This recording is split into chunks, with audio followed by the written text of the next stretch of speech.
आपको याद हो मैंने टाइप ऑफ सॉल्यूशन में आपको बताया था ideal solution and non ideal solution.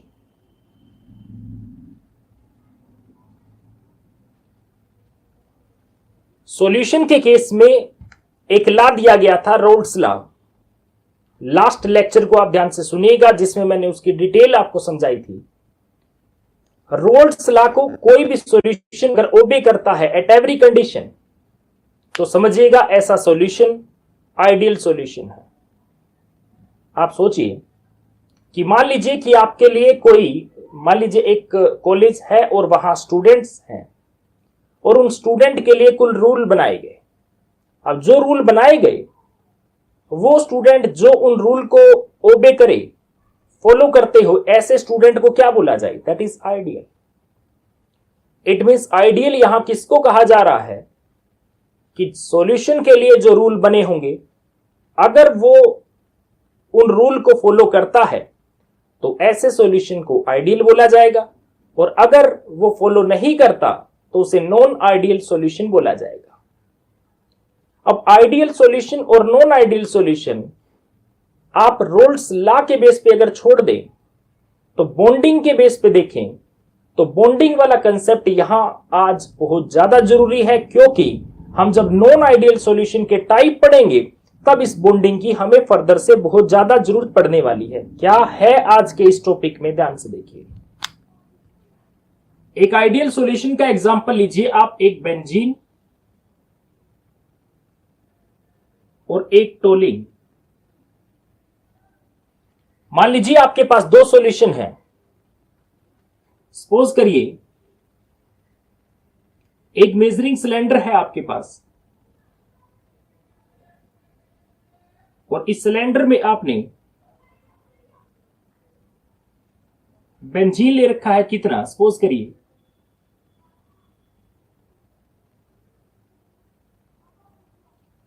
5 ml, और दूसरा आपके पास टोलिन है। आपने क्या किया, इसमें 5 ml ही क्या डाल दिया?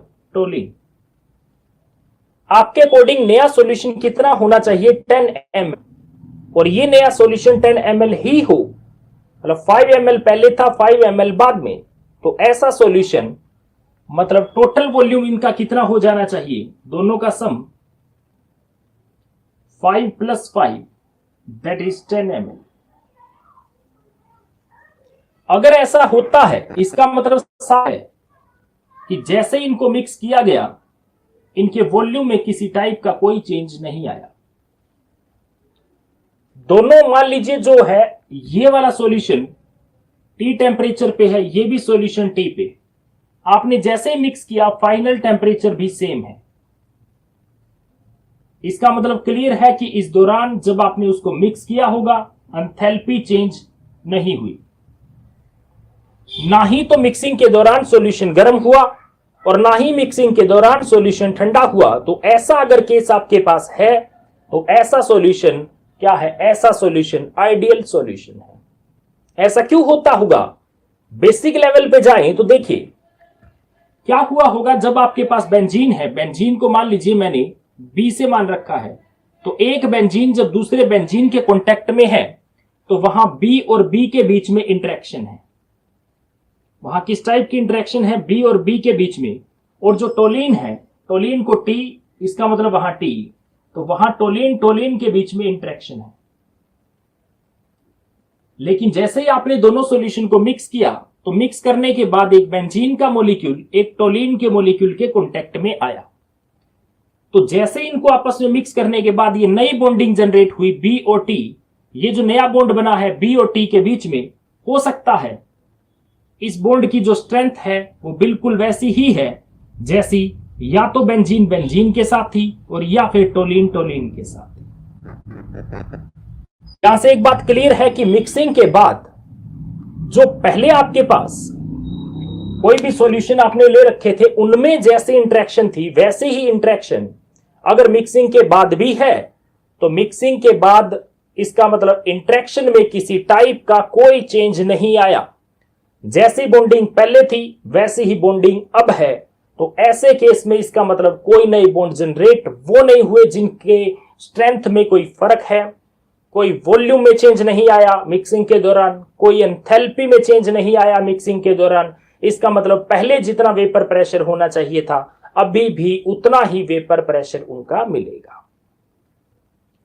ओवरऑल मैं साफ कहूं कि ये रोल्ट लॉ को फॉलो करता होगा, तो ऐसा सॉल्यूशन जो रोल्ट लॉ को ओबे करता हो ऐसे सॉल्यूशन को आइडियल सॉल्यूशन कहा जाता है। ये लास्ट टाइम मैंने आपको डिफरेंस के तौर पे भी समझा दिया था, और उस वक्त मैंने आपको ये कहा था कि आप नॉन आइडियल सॉल्यूशन किसको मानोगे। देखिए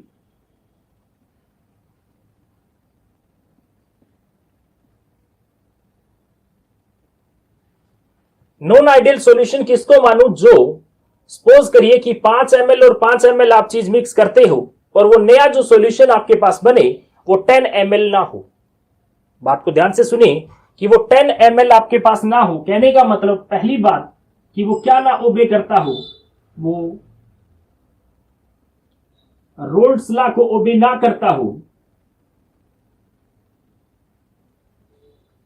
रोल्स लॉ सॉल्यूशन के लिए दिया गया लेकिन सॉल्यूशन रोल्स लॉ को ओबे ही नहीं करता, इसका मतलब उस सॉल्यूशन को आइडियल नहीं कहा जा सकता। वो बात को नहीं मानता, इसका मतलब वो नॉन आइडियल है। सेकंड बात, जैसे ही उनको मिक्स किया गया तो वॉल्यूम में चेंज आ गया, इसका मतलब उनका चेंज जीरो नहीं है।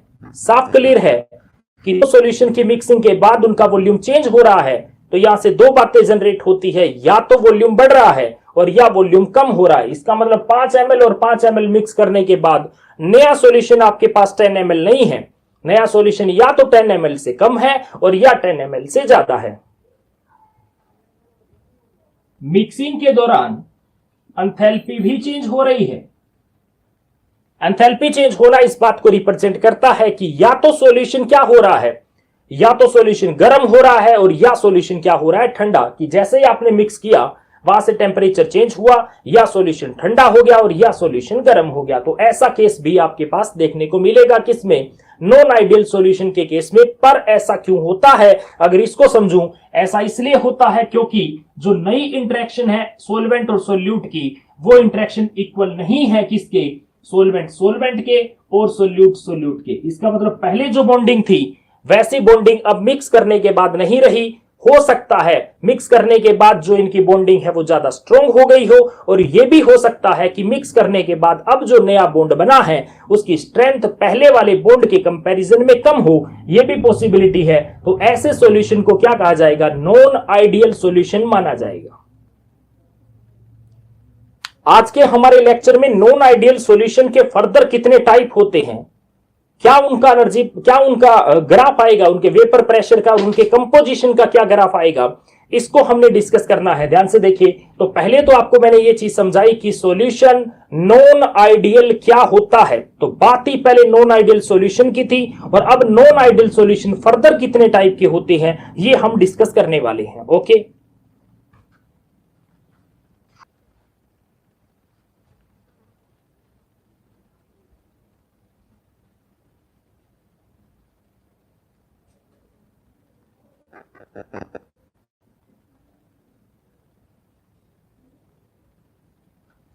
अब हमारे पास है type of non ideal solution, जिसको हमने इस लेक्चर में डिटेल से डिस्कस करना है। ध्यान से सुनिएगा।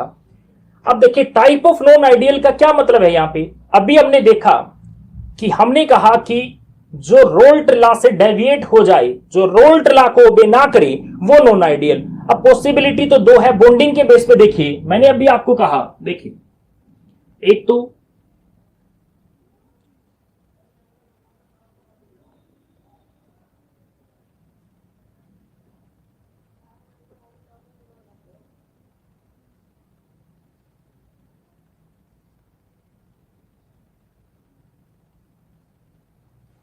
तो पहला सॉल्यूशन कैसा हुआ, ऐसा solution which show positive deviation from the roles law.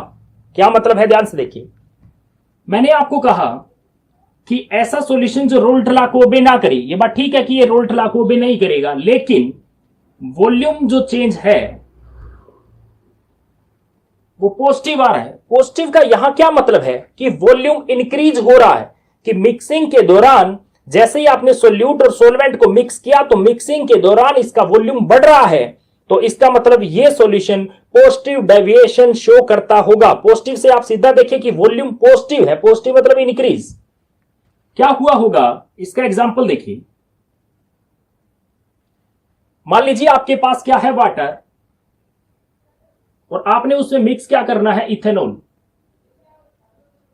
Example है आपके पास वाटर एंड इथेनॉल का। सपोज करिए कि आपने वाटर कितना ले लिया, 100 ml, और आपने उसमें इथेनॉल मिक्स कर दिया 50 ml। आपके पास नया रिजल्टेंट सॉल्यूशन क्या होना चाहिए, 100 + 50 दैट इज 150 ml। लेकिन मान लीजिए फाइनल सॉल्यूशन 150 से ज्यादा हो। कितना दिखा रहा है, हो सकता है 151, हो सकता है 152। ऐसे इसका मतलब नया जो सॉल्यूशन है उसका वॉल्यूम मिक्स करने के बाद अगर ज्यादा आ रहा है, इसका मतलब साफ है वो क्या शो करता होगा, पॉजिटिव डेविएशन शो करता होगा। ऐसा क्यों हो सकता है, यह बात समझिए कि ऐसा क्यों हो सकता है। और ऐसा इसलिए हुआ होगा कि देखिए, आप सपोज कीजिए कि आपके पास जो सॉल्यूशन था, आपने पहले जो सॉल्वेंट ले रखा था दैट इज वाटर, इसमें क्या था, आपके पास पानी था। तो पानी का एक मॉलिक्यूल मान लीजिए ये है, और ये है वाटर का सेकंड मॉलिक्यूल।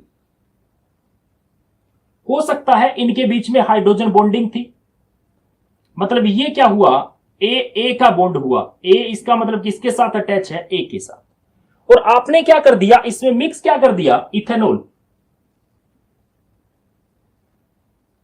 अब जैसे ही जो वाटर है इथेनॉल के कांटेक्ट में आया तो ये वाली जो बॉन्डिंग है वो वीक होगी। इसका मतलब इसने क्या किया, इथेनॉल ने क्या किया, इथेनॉल ने वीक कर दिया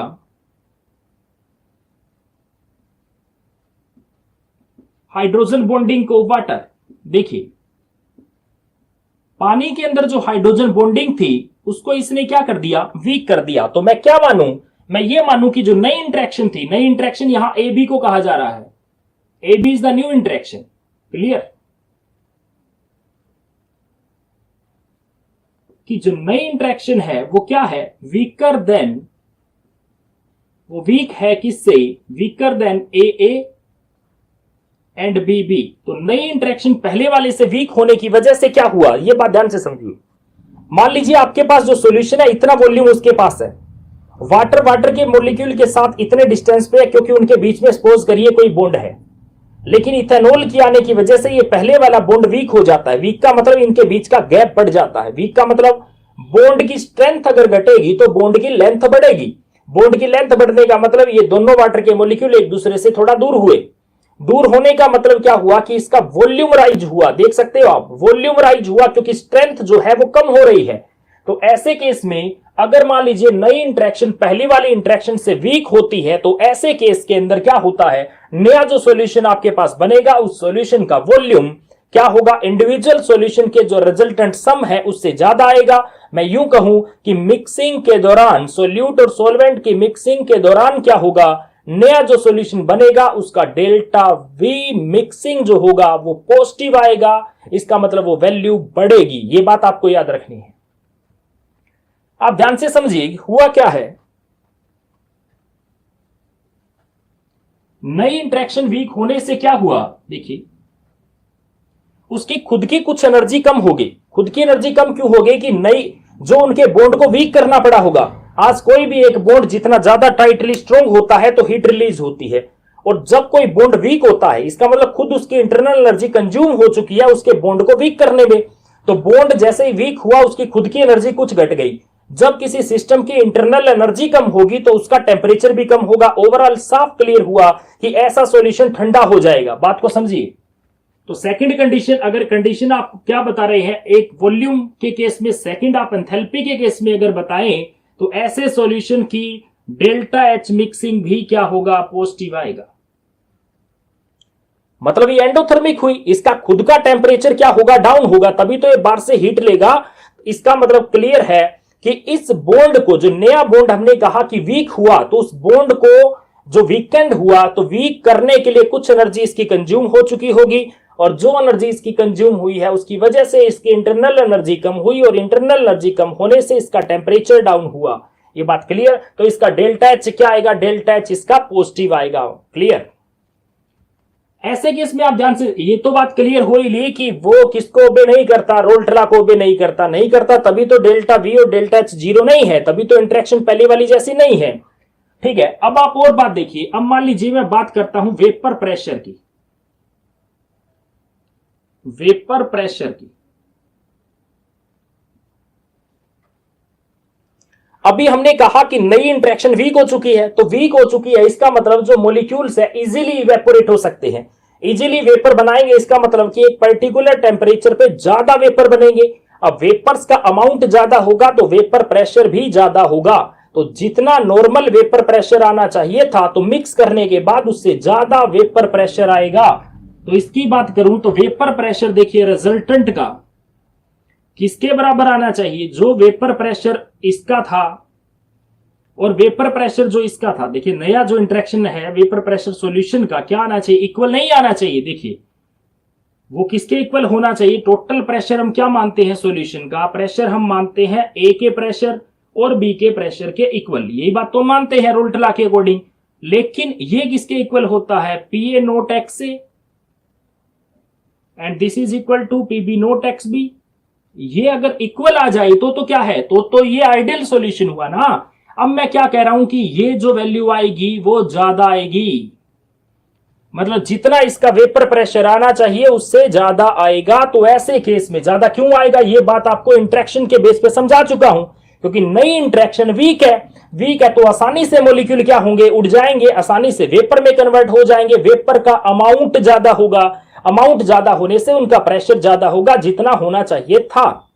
अब आप देखिए, अगर ये ऐसा है तो मैं इस ग्राफ की बात करता हूं। कैसा ग्राफ आना चाहिए इसके केस में? एनर्जी, अगर आप इसका वेपर प्रेशर कंपोजिशन की ग्राफ की बात करूं,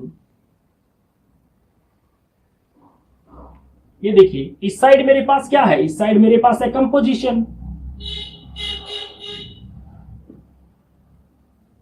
और इस साइड क्या चीज है? इस साइड है वेपर प्रेशर। ये देखिए, सपोज कर लीजिए मैं यहां ए की बात कर रहा हूं, ए मतलब प्योर सोलवेंट की बात कर रहा हूं। अगर प्योर सोलवेंट है तो वेपर प्रेशर किसका होगा? सिर्फ सोलवेंट का, that is P A note. और यहां प्योर ए है, इसका मतलब सिर्फ मोल फ्रैक्शन किसकी है? ए की है, यहां बी तो है ही नहीं।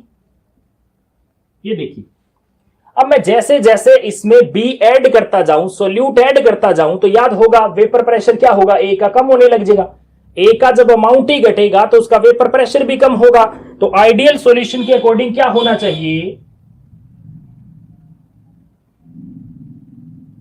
ये देखिए, आइडियल सॉल्यूशन के अकॉर्डिंग, इस ग्राफ के अकॉर्डिंग क्या होना चाहिए? ए का वेपर प्रेशर डिक्रीज होना चाहिए by the mixing of be in the ए।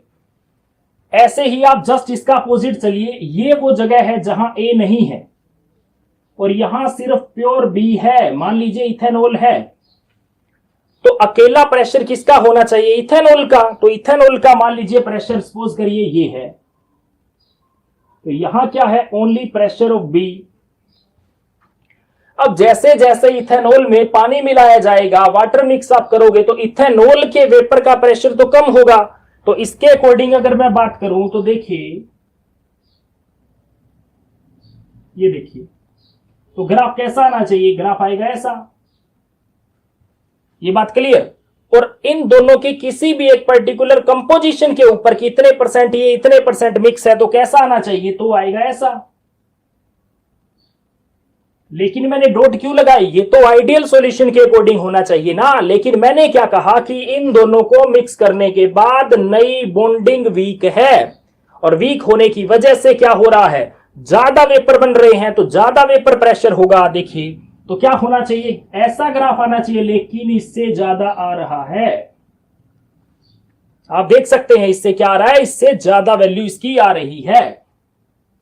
ये बात क्लियर? ये देखिए, तो ये ग्राफ किसका था? ये ग्राफ था आपके पास किसका? पीबी का। तो रोल्ट लॉ के according this should be equal to PB nought X B. और ये ग्राफ एक, X A plus B B note X B, लेकिन ये ज्यादा है, ये देख सकते हैं ये ज्यादा है, ये बात क्लियर है। तो अगर ये ज्यादा है तो क्या है इसका मतलब, ये पॉजिटिव डेविएशन को शो करता है। देखो आना इतना चाहिए, आया ज्यादा, ज्यादा वेपर है, आने इतने चाहिए और ज्यादा वेपर है, ज्यादा प्रेशर आ रहा है, देख सकते हैं आप किसी भी पॉइंट पर देख सकते हैं। तो ज्यादा आने का मतलब ये क्या चीज है, that is the positive deviation. अब मैं इसी कंपोजिशन ग्राफ को बड़ा डिटेल से डिस्कस करता हूं कि केस क्या क्या हो सकते थे, केस क्या क्या हो सकते हैं, बहुत ही इंपॉर्टेंट है क्योंकि हमने एजियोट्रोपिक मिक्सचर पढ़ना है इसके केस में। देखिए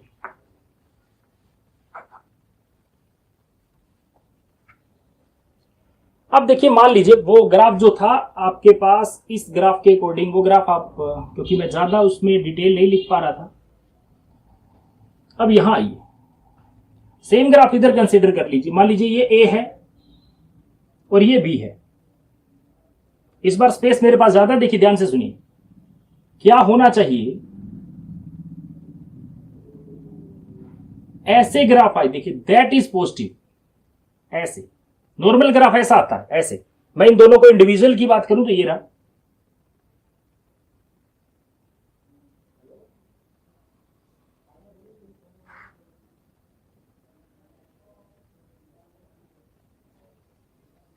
ये देखिए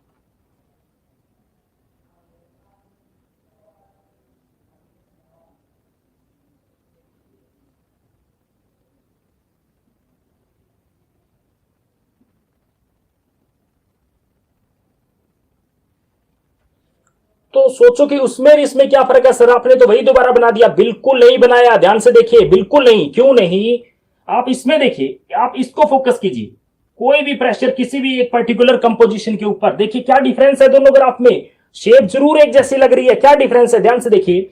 अगर मान लीजिए मैं यहां प्रेशर कैलकुलेट कर रहा हूं, देखिए इस कंपोजिशन पर ये इससे कम है,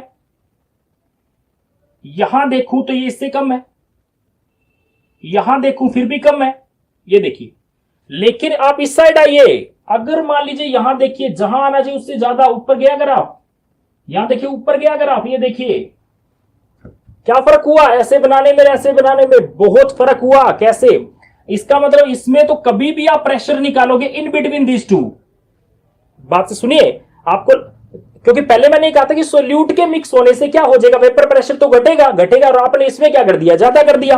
तो ध्यान से देखिए मैं क्या कह रहा हूं, कभी भी अगर आप प्रेशर निकाल रहे हैं, अगर वो pressure in between this two है, तो चाहे इसका मतलब ये मत समझ लियो कम हो गया, क्यों, इस जितना आना चाहिए उससे ज्यादा है, आप इससे कंपेयर कर रहे हैं, आइडियल से आप कंपेयर कर रहे हैं कि जितना प्रेशर आना चाहिए उससे ज्यादा है।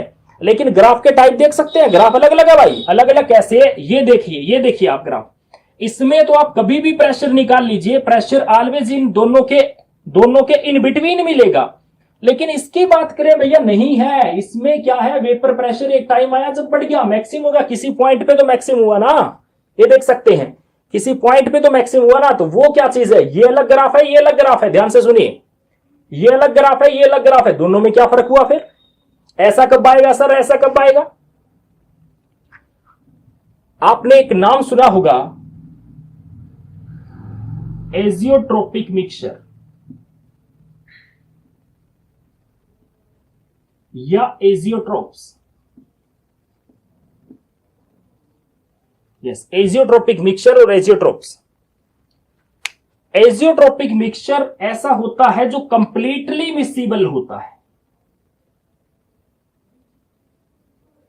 जो कंप्लीटली मिक्सिबल हो, लेकिन क्या ऐसे मिक्स हो गया कि एक ही सॉल्यूशन बन गया, इसको आगे डिस्कस करूंगा।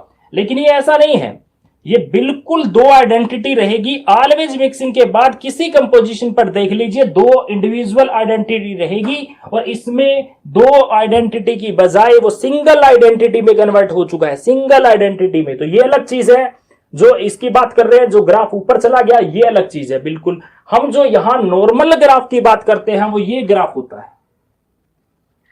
शेप पर मत जाइए, मैंने जैसे बार बार कहा, यूं लग रहा था स्टार्टिंग में मैं ड्रा कर रहा था तो यूं लग रहा था कि सर के पास स्पेस नहीं था इसलिए इधर ड्रा कर दिया, ये कह के ही मैंने स्टार्ट किया ताकि आपका ध्यान एक बार डाइवर्ट हो जाए, बाद में डिफरेंस को बताऊं तो अच्छा लगे। ये देख सकते हैं आप क्या डिफरेंस था दोनों में, ये बात क्लियर, ओके। तो इसके साथ ही मैं आपको बताऊंगा कि एजियोट्रोपिक मिक्सचर के अंदर क्या होता है, ये बाद में डिस्कस करूंगा, लेकिन पहले जो टाइप चल रहे थे उसकी बात कर रहा हूं। तो ये क्या है मेरे पास, ये है पॉजिटिव डेविएशन शो करने वाले नॉन आइडियल सॉल्यूशन। क्लियर है? 3 बातें आप फोकस रखिएगा। रोल्ट लॉ को भी नहीं करता, कोई बात नहीं। नया जो प्रेशर आएगा ज्यादा होगा, एक तो ये याद रखिएगा, पहली बात। सेकंड, मिक्सिंग के दौरान वॉल्यूम बढ़ेगा, मतलब पॉजिटिव होगा। एंथैल्पी चेंज बढ़ेगा, मतलब पॉजिटिव होगा। न्यू इंटरेक्शन वीकर होगी पहले वाले से। इन बातों को आप याद रखिएगा और एक एग्जांपल याद रख लीजिएगा। एग्जांपल है वाटर इथेनॉल, ये इसका एग्जांपल याद कर लीजिए, क्योंकि यही एग्जांपल हम आगे कहां डिस्कस कर लेंगे, यही एग्जांपल हम आगे डिस्कस कर लेंगे एजियोट्रोपिक में, यही आपके पास काम आ जाएगा। ओके, तो ये क्या चीज है, नॉन आइडियल सॉल्यूशन में वो वाला जो क्या शो करता हो, पॉजिटिव डेविएशन शो करता हो, ऐसा नॉन आइडियल सॉल्यूशन। तो अभी मैं डिस्कस करता हूं नेगेटिव डेविएशन। 1 मिनट।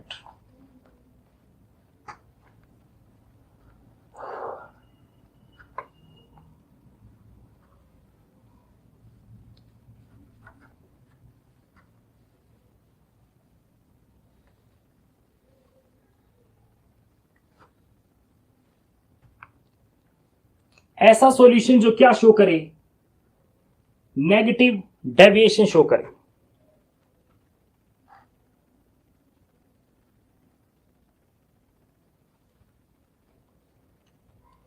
देखिए, इस बार जस्ट पॉजिटिव का अपोजिट, आपने 2 चीजें आपस में मिक्स की और मिक्स करने के बाद नया बॉन्ड पहले से ज्यादा स्ट्रोंग हो गया, इसका आप एग्जांपल ले सकते हैं, पानी में आपने नाइट्रिक एसिड डाल दिया। सपोज कर लीजिए कि आपके पास पहले क्या था, आपके पास पहले था वाटर और अब आपने क्या डाल दिया इसमें, HNO3, और इसकी वजह से इनके अंदर एक और नई बॉन्डिंग स्टार्ट हो गई और इनकी इंटरेक्शन, मतलब आप यूं समझिए AB इंटरेक्शन इस बार स्ट्रोंगर है। AB इंटरेक्शन क्या है, स्ट्रोंगर है, किससे, पहले वाले से, A से भी और B से भी। ये बात समझ आ रही है? अगर नई इंटरेक्शन स्ट्रोंग है तो बात ध्यान से समझिए, क्या हुआ होगा, मॉलिक्यूल एक दूसरे के क्लोज आ गए होंगे। अब जैसे ही मॉलिक्यूल एक दूसरे के क्लोज आए होंगे तो वॉल्यूम क्या हो गया होगा, डिक्रीज। तो ऐसे केस में डेल्टा V मिक्सिंग जो है वो क्या होगा, less than 0, that is negative. और ऐसे केस में अगर नए इंटरेक्शन स्ट्रोंग है तो स्ट्रोंग इंटरेक्शन के दौरान एनर्जी रिलीज होती है, उससे सॉल्यूशन क्या हो जाएगा, गर्म हो जाएगा, तो सॉल्यूशन बिकम हॉट। तो डेल्टा H मिक्सिंग इसका क्या होगा, less than 0, that is negative. तो नेगेटिव से आप याद रखिएगा, नेगेटिव आपको करना है नई इंटरेक्शन, लेकिन इंटरेक्शन नेगेटिव मत कर दियो, इंटरेक्शन तो वीक स्ट्रोंग होगी तब ये नेगेटिव होंगे, बस वो ध्यान रखिएगा। और एग्जांपल आपके पास क्या हुआ, वाटर एंड नाइट्रिक एसिड। तो नया जो प्रेशर आएगा वो क्या होना चाहिए, दोनों के प्रेशर के सम से कम होना चाहिए, तभी नेगेटिव होगा। आप इसका ग्राफ देख लीजिए,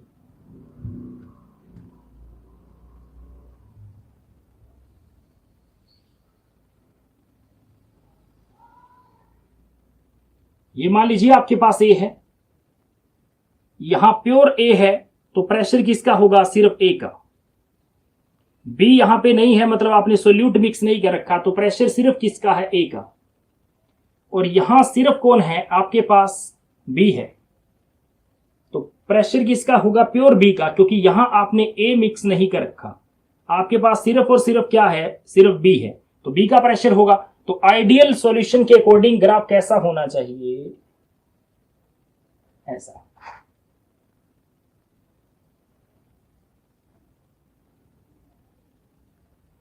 लेकिन जो सॉल्यूशन का ग्राफ आ रहा है वो क्या आ रहा है, इससे नीचे। देखिए ग्राफ इससे नीचे, जितना वेपर प्रेशर आना चाहिए इससे कम आ रहा है, कम आ रहा है, ये देखिए।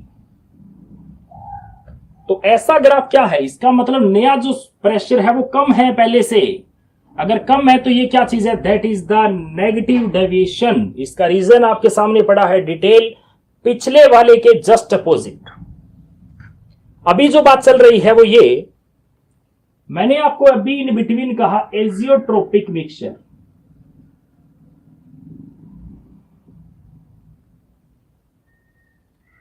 इसको डिस्कस करता हूं। आपने क्या किया, एक सिंपल डिस्टिलेशन आपने टेक्निक पढ़ी होगी। आपके पास दो लिक्विड हैं जो दोनों आपने मिक्स कर रखे हैं। मान लीजिए एक लिक्विड ए है, एक बी है, ये दोनों ही लिक्विड है, liquid A liquid B. Liquid A का कोई बॉइलिंग पॉइंट है, मतलब बॉइलिंग पॉइंट को टी ए कह दिया, इसके बॉइलिंग पॉइंट को टी बी कह दिया, और इनके बॉइलिंग पॉइंट में खासा डिफरेंस है। इसका मतलब ए का, मान लीजिए कि ए का बॉइलिंग पॉइंट बी से काफी कम है, काफी कम है। आपने क्या किया, इनके बॉइलिंग पॉइंट के डिफरेंस पे आप इन्हें हीट करना, आपने मिक्सचर लिया, देखिए, और मिक्सचर को आपने हीट करना स्टार्ट कर दिया। तो जिसका बॉइलिंग पॉइंट कम है पहले वो बॉइल होना स्टार्ट हो गया, और उनके वेपर्स को आपने कलेक्ट किया, कंडेंस किया, और उसको लिक्विड को आपने सेपरेट कर लिया। तो याद हो ये सेपरेशन की टेक्निक है, डिस्टिलेशन। तो ये किस पे बेस्ड थी, ये difference in the boiling point of liquid. अगर बॉइलिंग पॉइंट में डिफरेंस है तो आप इस टेक्निक का यूज कर सकते हो। अभी जो हम बात कर रहे हैं, दो दो सॉल्यूशन उठा रखे हैं हमने। मैंने एक बार कहा कि आपके पास वाटर है और इथेनॉल है। मैंने आपको यह बात समझाई कि वाटर है तो खुद का कोई ना कोई बॉइलिंग पॉइंट है, सपोज करिए 100 डिग्री सेल्सियस। इथेनॉल का खुद का बॉइलिंग पॉइंट होता है 76.3 डिग्री सेल्सियस। मान लीजिए दोनों का अपना अपना क्या चीज है, बॉइलिंग 78.3 डिग्री सेल्सियस होता है। ये देखिए वाटर का बॉइलिंग पॉइंट आपके पास कितना है, वाटर का बॉइलिंग पॉइंट आपके पास है 100 डिग्री सेल्सियस, और इथेनॉल का बॉइलिंग पॉइंट आपके पास है कितना, इथेनॉल का है 78.3 डिग्री सेल्सियस। अब मान लीजिए पहले इथेनॉल का बॉइलिंग पॉइंट आएगा, तो पहले बॉइल कौन होना स्टार्ट होगा, इथेनॉल। इथेनॉल बॉइल होगा तो उसके वेपर को कलेक्ट करके इथेनॉल सेपरेट हो गया और वाटर सेपरेट हो गया। इसका मतलब क्या होगा कि ये अगर मिक्सचर है तो आप इनको सेपरेट कर सकते हैं easily with the distillation. But azeotropic mixture जो है वो मिक्सचर की तरह बिहेव ही ना करे, सपोज करो। अब मिक्सचर की तरह बिहेव ना करे का क्या मतलब है, behave like a solvent. Solvent मतलब दो चीज है ही नहीं, एक ही चीज है। मैं ऐसा कह रहा हूं कि मान लीजिए कि इन दोनों को मिक्स करने के बाद, सपोज कर लीजिए इनको मिक्स करने के बाद इनका नया ही क्या बन जाए, नया ही इनका बॉइलिंग पॉइंट बन जाए, और वो मान लीजिए 78.15 डिग्री सेल्सियस हो, न्यू बॉइलिंग पॉइंट। सपोज करिए न्यू बॉइलिंग पॉइंट है, that is the new boiling point. और ये कितना है, 78.15 डिग्री सेल्सियस। एक बार थोड़ा सा फोकस कीजिए, 78.15 डिग्री सेल्सियस का मतलब अब वाटर का भी बॉइलिंग पॉइंट कितना हुआ, 78.15, और इथेनॉल का भी 78.15। जब दोनों का बॉइलिंग पॉइंट सेम हो गया तो दोनों एक साथ बॉइल होना स्टार्ट हो गया। अब आप कैसे सेपरेट करोगे, पॉसिबल नहीं है। तो क्या सर हम किसी भी कंपोजिशन में इनको मिला दें, क्या ऐसा होगा, बिल्कुल नहीं होगा। ऐसा कब होता है, किसी एक पर्टिकुलर कंसंट्रेशन पर ही होता है, किसी एक पर्टिकुलर कंसंट्रेशन पर ही होता है। और ये सॉल्यूशन एक pure single liquid, that is एक सिंगल सॉल्वेंट की तरह बिहेव करे। तो एजियोट्रोपिक मिक्सचर क्या होता है, दैट मिक्सचर ऑफ लिक्विड जो क्या कर सके, विच कैन बिहेव लाइक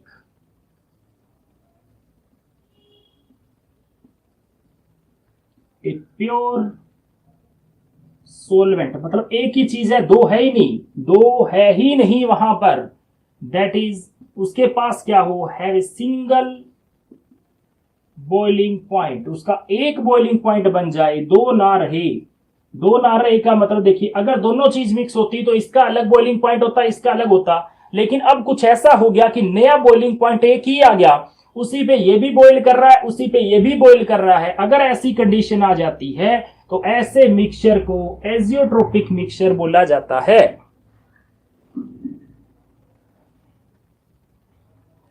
अब क्वेश्चन उठता था, जैसे अभी मैंने बोला कि अगर ये एक ही क्या हुआ, अगर ये एक ही लिक्विड की तरह बिहेव करना स्टार्ट हो जाए तो क्या सर कभी भी मिक्स कर दे तो ऐसा होगा? बिल्कुल नहीं होगा। एक पर्टिकुलर कंसंट्रेशन पर ही ऐसा होगा, और वो कंसंट्रेशन क्या है? 95.97% ऑफ इथेनॉल इन वाटर। अगर आप पानी के अंदर इतना इथेनॉल मिला दें, 95.97% अगर वहां इथेनॉल है, बाकी पानी है, तो इस एक पर्टिकुलर कंसंट्रेशन के ऊपर ही ऐसा हो सकता है, इस एक पर्टिकुलर कंसंट्रेशन पर ही ऐसा हो सकता है। तो ध्यान से देखिए, ये एक ऐसा मिक्सचर बन चुका है जिसका सिंगल बॉइलिंग पॉइंट हुआ। और अब खास बात देखिए, सिंगल बॉइलिंग पॉइंट की क्या बात है, वो नया बॉइलिंग पॉइंट दोनों से कम है, देख सकते हो 100 से भी कम है, 78.3 से भी कम है। तो नया जो अब आपके पास मिक्सचर है उसका बॉइलिंग पॉइंट दोनों से ही कम है। तो ऐसे एजियोट्रोपिक मिक्सचर को आप क्या बोलोगे? ऐसे एजियोट्रोप मिक्सचर को बोला जाता है मिनिमम बॉइलिंग एजियोट्रोप।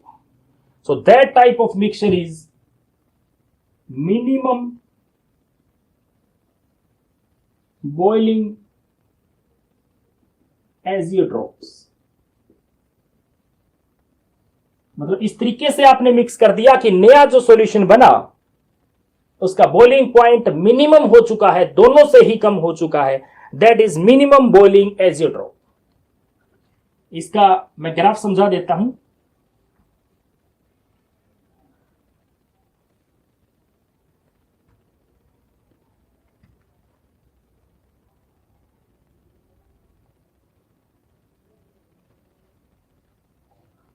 इसका ग्राफ देखिए, अगर बॉइलिंग पॉइंट मिनिमम हो रहा है इसका मतलब वेपर क्या होंगे? देखिए बॉइलिंग पॉइंट घट रहा है, ध्यान से सुनिए, बॉइलिंग पॉइंट कम हो रहा है, मैं क्या समझू? वेपर ज्यादा है कम है? वेपर ज्यादा है, आसानी से बॉइल हो रहा है, जल्दी जल्दी वेपर बन रहे हैं, इसका मतलब नई बॉन्डिंग वीक है। और ऐसा केस कब होता है? ऐसा केस तब होता है जब पॉजिटिव डेविएशन हो, ताकि वेपर क्या बन जाए? जल्दी बन जाए, और बॉइलिंग पॉइंट क्या हो जाए? कम हो जाए। ध्यान से सुनिए,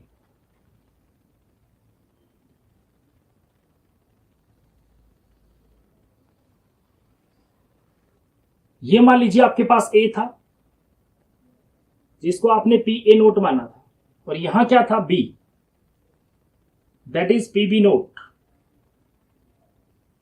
यहां क्या चीज आपके पास? एक्स ए, बी 0 है, यहां क्या चीज है? ए 0 है और बी 1 है। प्योर बी है यहां पे, यहां प्योर ए है। और energy profile diagram, sorry vapour pressure composition graph आपके पास ऐसा है आइडियल का, ये देखिए।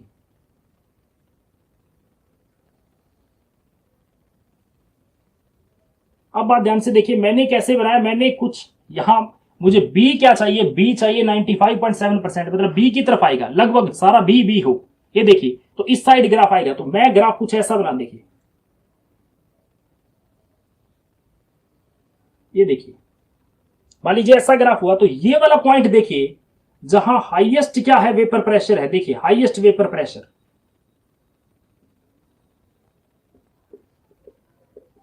अब हाईएस्ट वेपर प्रेशर का मतलब क्या है? यहां वो पॉइंट है जहां वेपर प्रेशर बहुत ही ज्यादा है। वेपर प्रेशर ज्यादा होने का मतलब आसानी से बॉइल हो जाएगा, सबसे वीक बॉन्डिंग इस स्टेज पर है, तो इसका बॉइलिंग पॉइंट मिनिमम है, इसका मतलब मिनिमम बॉइलिंग पॉइंट। तो ये वाला देखिए, ये तो इस कंपोजिशन पे, और ये कंपोजिशन अभी आपको कहा कितनी है? 95.97% ऑफ बी। इस कंपोजिशन पर क्या होगा? मिनिमम वेपर प्रेशर होगा, सॉरी हाईएस्ट वेपर प्रेशर होगा, हाईएस्ट वेपर बनेंगे, मिनिमम बॉन्डिंग होगी, और मिनिमम बॉइलिंग पॉइंट भी होगा। क्योंकि इस पॉइंट पर इंटरेक्शन किसकी है? इस पॉइंट पर वाटर की और इथेनॉल की इंटरेक्शन जो है, इंटरेक्शन वीकेस्ट पोजीशन पर है, सबसे वीक यही है, इसीलिए वेपर बहुत ज्यादा है। वेपर प्रेशर बहुत ज्यादा है, आसानी से एटमॉस्फेरिक प्रेशर के बराबर हो रहा है, आसानी से बॉयल हो रहा है, इसका मतलब साफ है बॉइलिंग पॉइंट बहुत ही कम हो चुका है। ये बात थी, वो जो ग्राफ मैंने दो डिफरेंस बताया वो ये था। देखिए, तो अगर आपसे पूछे कि मिनिमम बॉइलिंग एजियोट्रोप कौन शो करेंगे, तो वही शो करेंगे भैया जो पॉजिटिव डेविएशन शो करेंगे, वही मिनिमम बॉइलिंग एजियोट्रोप बनाएंगे जो पॉजिटिव डेविएशन शो करते हो। अब आपसे मान लीजिए ये पूछ लिया जाए, तो अब तो ये एक लिक्विड बन गया भाई, क्या आप एजियोट्रोप को डिस्टिलेशन से सेपरेट कर सकते हैं? बिल्कुल नहीं कर सकते। तो क्या सर कर ही नहीं सकते क्या डिस्टिलेट? बिल्कुल कर सकते हैं। क्या मतलब है? देखिए, अगर मैं इस कंपोजिशन को ही चेंज कर दूं, आप ये थोड़ा सा पानी डाल दो, कंपोजिशन चेंज होगी कि नहीं होगी? होते ही अब दो अलग अलग की तरह बिहेव करेंगे। अब आप डिस्टिलेशन यूज करिए और इनको सेपरेट कर लीजिए। इस कंपोजिशन पर नहीं कर सकते, कंपोजिशन डिस्टर्ब कर दीजिए, फिर कर सकते हैं आप, वरना नहीं कर सकते। सो दैट इज द, ये चीज आपके पास क्या है, that is the minimum boiling azeotrope वही शो करेंगे जो पॉजिटिव डेविएशन शो करेंगे। ये बात क्लियर? अब मैं बात करता हूं मैक्सिमम बॉइलिंग एजियोट्रोप की।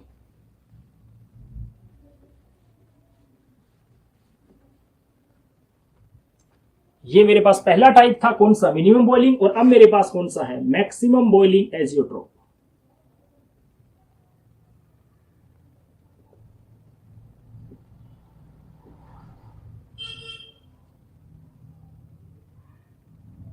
नाम से क्लियर है, बॉइलिंग पॉइंट आपको मैक्सिमम करना है। तो बॉइलिंग पॉइंट को आपको क्या करना है? मैक्सिमम। अब बॉइलिंग पॉइंट मैक्सिमम कब हो सकता है? अगर इसकी बात करूं, बॉइलिंग पॉइंट मैक्सिमम तब हो सकता है जब वेपर प्रेशर क्या हो जाए? घट जाए। तो वेपर प्रेशर कम करने के लिए आपको क्या चाहिए? नई बॉन्डिंग क्या हो? स्ट्रॉन्ग। इसका मतलब नई इंटरेक्शन क्या चाहिए आपको? स्ट्रॉन्ग। और नई इंटरेक्शन स्ट्रॉन्ग किस केस में होती है? उसी केस में जो नेगेटिव डेविएशन शो करता है। तो किस तरह के नॉन आइडियल सॉल्यूशन आपको मिनिमम मैक्सिमम बॉइलिंग एजियोट्रोप देंगे? नेगेटिव डेविएशन वाले आपको क्या देंगे? आपको मैक्सिमम बॉइलिंग एजियोट्रोप देंगे। तो ध्यान से देखिए ये क्या चीज है आपके पास। अब मैं अगर ग्राफ की पहले एग्जांपल दे देता हूं। पानी के अंदर आपने क्या ऐड कर दिया? HNO3। पानी के अंदर आपने क्या ऐड कर दिया?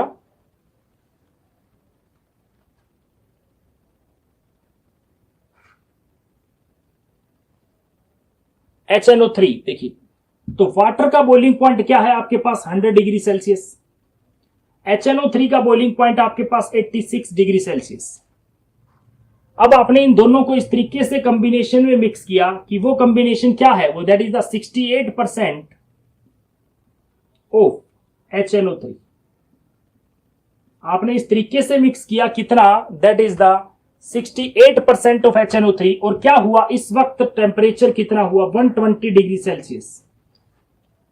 इस वक्त क्या हुआ? 120 डिग्री सेल्सियस। ओके, तो आप ध्यान से देखिए क्या हुआ। मिक्स करने के बाद नया बॉइलिंग पॉइंट दोनों से ही ज्यादा है। आपने इस तरीके से मिक्स कर दिया कि नया बॉइलिंग पॉइंट दोनों से ही ज्यादा है। तो ऐसा मिक्सचर क्या हुआ? मैक्सिमम बॉइलिंग एजियोट्रोपिक मिक्सचर हुआ। आप इसका एनर्जी प्रोफाइल डायग्राम अगर इसका वेपर प्रेशर कंपोजिशन डायग्राम अगर आप बनाते तो क्या आपके पास आता? वही ए, ये वही बी, आना ये चाहिए था, लेकिन आई लोअर। अब लोअर में आप ध्यान से देखिए कंपोजिशन किसकी तरफ है? यहां मान लीजिए ए मैंने वाटर को मान रखा है, so that is XA is equal to 1, XB is equal to 0। और ये क्या चीज है? XA is equal to 0, XB is equal to 1। B यहां नाइट्रिक एसिड है, तो नाइट्रिक एसिड की कितनी परसेंट कंपोजिशन? यहां 50 है, तो यहां 70 के करीब होगी, दैट इज 68%। तो यहां मुझे क्या चाहिए? मिनिमम। यहां चाहिए, मान लीजिए ये पॉइंट मैंने सिलेक्ट कर दिया और ग्राफ को इस तरीके से, ये देखिए, तो ये वाला जो पॉइंट है, ये वाला आप ध्यान से देखिए, ये पॉइंट क्या हुआ? दैट पॉइंट यहां क्या हुआ? मिनिमम आपके पास क्या चीज है? मिनिमम मेरे पास क्या चीज है? मिनिमम वेपर है, मिनिमम वेपर प्रेशर है इस पॉइंट पे। देखिए, मिनिमम वेपर प्रेशर होने की वजह से क्या हुआ? मैक्सिमम बॉइलिंग पॉइंट हुआ। And that composition is 68% of HNO3। वो कहने की जरूरत ही नहीं है, ए की आप बी की तरफ दिखा रहे हैं, इसका मतलब सोल्यूट है। विद रिस्पेक्ट टू सोल्यूट की बात कर रहा हूं। आप ग्राफ में देखिए, आपको कुछ इस तरीके से मिलेगा, ग्राफ कुछ इस तरीके से मिलेगा। अब ये क्या चीज है इसे देख लीजिए, एक तरफ आपके पास वेपर है, एक तरफ आपके पास लिक्विड है। कहने का मतलब समझिए, जब वेपर के आपके पास एक सॉल्यूशन है, एक सॉल्यूशन में वेपर और लिक्विड की कंपोजिशन की बात कर रहे हैं। देखो पानी आपके पास है, पानी अगर उड़ गया तो लिक्विड वाली स्टेज से तो पानी घट गया और वेपर वाले में बढ़ गया, तो देखिए उसकी कंपोजिशन तो बढ़ रही है, नीचे वाले की कम हो रही है। तो जहां एक की कंपोजिशन अगर वेपर में बढ़ रही है तो लिक्विड में कम होगी, तो ग्राफ दूसरा लिक्विड स्टेट का हो गया, और दूसरे में वेपर की कम हो रही है तो लिक्विड की क्या हुई, ज्यादा। तो सिर्फ यही है, कुछ भी नहीं है। आप इसमें कंफ्यूज मत होइएगा कि दो ग्राफ किस चीज के लिए दे रखे हैं। जो आपको समझाया गया उसी के बेस पे आप पकड़िएगा इसको। तो ये क्या था, ये था हमारे पास एजियोट्रोपिक मिक्सचर क्या होता है। आज हमने देखा कि नॉन आइडियल सॉल्यूशन क्या होते हैं, कितने टाइप के होते हैं, एजियोट्रोपिक मिक्सचर क्या होते हैं, कितने टाइप के होते हैं, क्यों होते हैं, ये सारी चीज एग्जांपल देखिए, सारा कुछ हमने यहां किया।